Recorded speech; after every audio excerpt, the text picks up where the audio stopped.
Pai do Senhor, povo de Deus, passando aqui para declarar uma ótima tarde de sexta-feira e deixar uma palavra para o coração de cada um de vocês.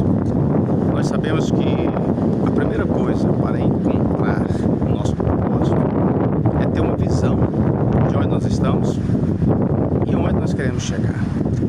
Muitas pessoas deixam o futuro em branco. Quando elas chegam, o que elas alcançam? Nada. Se você mirar o nada, você sempre vai acertá-lo. Então, você precisa saber exatamente o que você quer. Antes de Abraão tomar posse da terra prometida, ele teve que vê-la. A Bíblia vai dizer que Moisés, ele preferiu sofrer com o povo de Deus do que por um pouco de tempo experimentar os prazeres do pecado no Egito. Ele deixou de ser chamado, ele recusou ser chamado filho da filha de Faraó. Por quê? A Bíblia vai dizer, porque ele tinha em mente a recompensa, a visão daquele que estava reservado para ele. Então nós precisamos saber exatamente para onde estamos indo, aonde queremos chegar. Então, primeira coisa, visão. Mas você também tem que ter uma expectativa do seu futuro. Você tem que analisar o que você realmente quer e declarar para você mesmo, para as pessoas, aquilo que você tem planejado.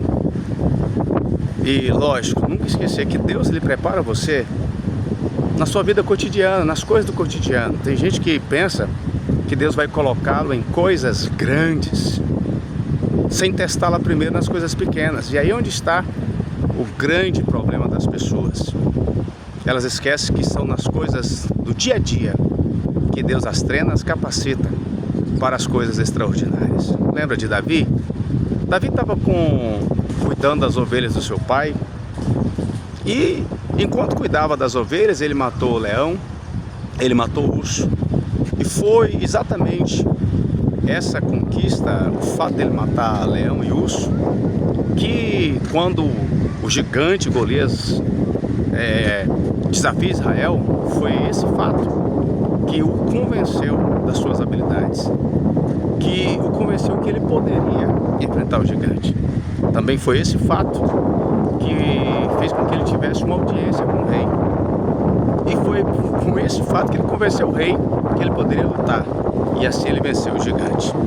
José, ele entendeu isso, que são nas coisas do dia a dia que Deus nos prepara.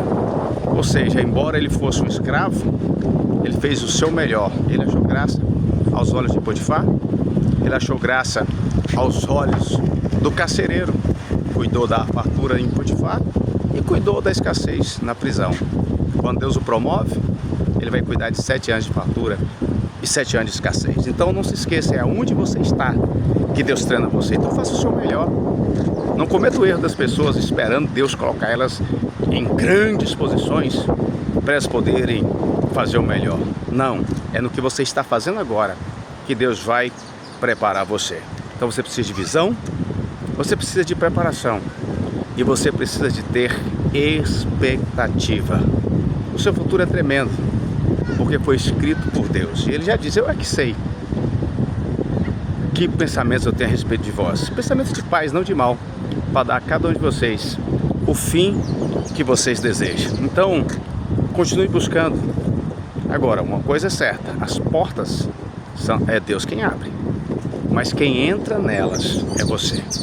Você precisa atravessar as portas, você precisa entrar naquilo que Deus planejou para você e ter sensibilidade para ouvir a voz do Espírito Santo, para jamais parar. Às vezes você precisa mudar de direção e não parar.